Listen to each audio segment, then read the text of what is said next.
হে জগতবাসী, আজ আমি শামীম আলী চিশতি আপনাদের সামনে একটি আলোচনা নিয়ে আসলাম। সে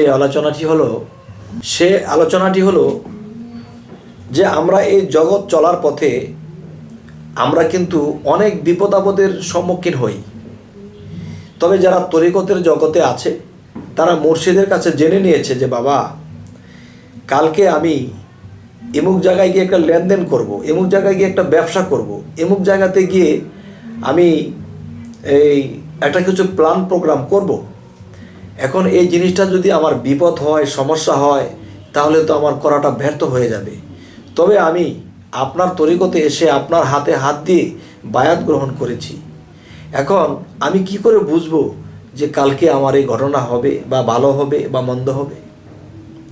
আর এই জিনিসগুলো জানার জন্য একজন মুর্শিদ বায়াত যেদিন করবে সেদিন ভক্তকে এই কৌশল দিয়ে দেবে, তুমি এই কাজটা করবে। এই কাজটা করলে যে তোমার কি আজকে লেনদেন করাটা ঠিক হবে কি হবে না তুমি জানতে পাবা। এবং তুমি এই ব্যবসাতে নামবে, এই ব্যবসাতে নামলে কি তোমার লস হবে না লাভ হবে, এই জিনিসটা তুমি এই কাজটা করবা। এটা করলে তো তুমি জানতে পারবা যে তুমি কাজটা করবা কিনা। এখন দেখা যায় কেউ মনের আবেগে দেখেছে এখানে যদি আমি 5 লাখ টাকা ইনভেস্ট করি তখন এখান থেকে আমার 10 লাখ টাকা আসবে, কিন্তু যখন 5 লাখ টাকা ইনভেস্ট করলো লস খেয়ে মাত্র 50,000 টাকা বেঁচে রইল আর সব লস হয়ে গেল। তখন কি হলো? হায় আল্লাহ, কি হলো? আল্লাহর কোনো দোষ নেই বাবা। আল্লাহ কিন্তু প্রত্যেকটা মানুষকে যে তরিকত নেওয়ার পরে মুর্শিদের তরফ হইতে কিছু কৌশল, কিছু ধারণা দিয়ে দেবে যে বাবা তুমি একটা ব্যবসায় ইনভেস্ট করবা টাকা, এটা দিলে কি তুমি ধরা খাবা, মার খাবা নাকি লাভ করবা, এটা তুমি জানতে পারবা। এই সাধনাগুলো তুমি করো, এই নামটা তুমি জপো, এই কৌশলে তুমি চলো। আচ্ছা, এখন কেউ মুর্শিদ ধরে নাই, সে না বুঝে একটা কিছু করে সে লস খেয়ে গেল, বিপদগ্রস্ত হলো, সেটা সারা গেল যে তিনি মুর্শিদ ধরেননি।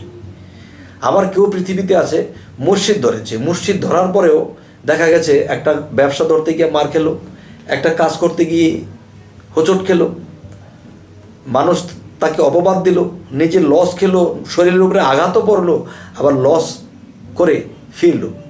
তো এখন বলতে চাই যে এমন এমন কিছু বিষয় আছে যা মুর্শিদ সে বায়াতের দিন তাকে এই কৌশলগুলো দিয়ে দিবে। বাবা, তুমি যখন একটা ব্যবসা বাণিজ্যে বা একটা কলকারখানা করবা, বা তুমি বিদেশে যাবা, বা তুমি যে কোনো একটা বড় কিছু হাত দিবা, তখন তুমি এই সাধনাটা করে এই কাজটা করবে, এই নামটা জপবে, তখন তোমার কাছে খবর হবে যে তুমি এটা করলে কি লাভ হবে না লস হবে। আমার কাছে আসতে হবে না, আমাকে জিজ্ঞাসা করতে হবে না, তোমার কাছেই তোমার খবর হবে। তাই জন্য কবিরা বলেছেন যে পাখি পরম সুখে আছে, নিজের খবর নিজের কাছে। তো নিজের খবর নিজের কাছে আমি কোনো দিন জানি না, আমি অচিন দেশের মানুষ, নিজেকে চিনি না, নিজেকে জানি না। যখন আমার মুর্শিদের কাছে গিয়েছি তখন মুর্শিদ আমার চেনা দেশের লোক, তিনি আমাকে বলে দেবে, চিনিয়ে দেবে যে বাবা এই কৌশল, এই ধরন, এভাবে চললে, এভাবে করলে, এই জিনিসটি করলে তুমি তোমার লাভ ক্ষতি সমস্ত কিছু বুঝতে পারবা। তবে হে জগতবাসী, আজকের আলোচনাগুলো এই পৃথিবীর এমন কোনো মানুষ নেই যে এই আলোচনাগুলো কারো দরকার নেই। প্রত্যেকটা ফ্যামিলিগত মানুষের, প্রত্যেকটা বিজনেসম্যান, প্রত্যেকটা ব্যক্তির এই আলোচনাটা দরকার আছে। কারণ মানুষ 1 লক্ষ টাকা যদি কামাই করে, একটা মধ্যবিত্ত পরিবারের মানুষ, তার মাথার ঘাম পাতায় ফেলে ইনকামটা করতে হয়। এরকম 2, 4, 5 লাখ টাকা জমিয়ে যখন কেউ একটা ব্যবসা ধরবে বা একটা কিছু করবে, তখন সে দেখতেছে ব্যবসাটা করতে গেলে আমার লাভ হয়ে যাবে, সে দেখতেছে এই ব্যবসাটা করতে গেলে আমি ধনী হয়ে যাব। কিন্তু এই ব্যবসার মধ্যে যখন টাকাটা ইনভেস্ট করলো, পরে 10 মিনিট পরে খবর পাইলো যে টাকাটা গায়েব হয়ে গেছে। যাদের কাছে টাকাটা দেওয়া হয়েছে তারা এই টাকাটা মেরে দিয়েছে, তাদেরকে আর খুঁজে পাবা না। তখন কি সেই লোকটা ঠিক থাকতে পারে? তখন হার্ট ফিল করে। আচ্ছা, তাহলে এই জিনিসটা সামাজিক মানুষ বোঝে না, তারা মুর্শিদ ধরেনি, তারা এটা জানে না। কিন্তু যারা মুর্শিদ ধরেও এরকম অবস্থা হয়, তাহলে মুর্শিদ ধরে কী লাভ হলো? মুর্শিদ কিন্তু আমার ইহকালের ইহকাল এবং পরকাল দুইটি জায়গার পথ প্রদর্শক। আর মুর্শিদ কি? মুর্শিদ পথ প্রদর্শক। এই কথাটি আল্লাহ বলেছে যে জগতে যার মুর্শিদ নেই, যাদের মুর্শিদ নেই জগতে, তারা সুপথে নেই। এ কথাটা সূরা কাহাফের 17 নম্বর আয়াতে আল্লাহ বলেছেন। তবে হে জগতবাসী, তবে অবশ্যই যে কোরআন ও হাদিস অনুসারে মুর্শিদ ধরতে হবে, বায়াত গ্রহণ করতে হবে। তবে হ্যাঁ, মুর্শিদের কাছে গেলে নিজের পরিচয়খানি চাবেন। আমি কে? জন্ম জন্মান্তরে নিজকে হারিয়ে ফেলেছি। যদি গুরু বলে যে তোমার এই পরিচয়, তাহলে এই পরিচয়টি আমার দেহ কোরআনের মধ্যে কোথায় লেখা আছে? যাতে কিনা দুই নয়নে তো বিশ্বাস করিব না গুরুর বচনে। আচ্ছা, এ হলো এক বিষয়। আরেকটি বিষয় হলো যে আমি সমাজে চলি, ফ্যামিলি নিয়ে চলি, গ্রামবাসীকে নিয়ে চলি, কিন্তু ব্যবসা বাণিজ্য বিভিন্ন কিছু করে আমার খেতে হয়। এখন দেখা গেছে আমার বাহ্যিক চোখে দেখেছি এই ব্যবসাটা আমার লাভ হবে, আমি গরিব মানুষ, অনেক টাকা ধার কর্জ করে এখানে ইনভেস্ট করেছি, পরে মার খেয়েছি। তাহলে কেন মার খাবো? আমার মুর্শিদ আমাকে বায়াতের দিন সেই কৌশলগুলো দিয়ে দেবে যে বাবা, এরকম যদি দেখো, এরকম যদি বোঝো, এই বিষয়গুলো যদি তোমার ঘটে, তাহলে তুমি এটা করো না, এই ব্যবসার যাইও না।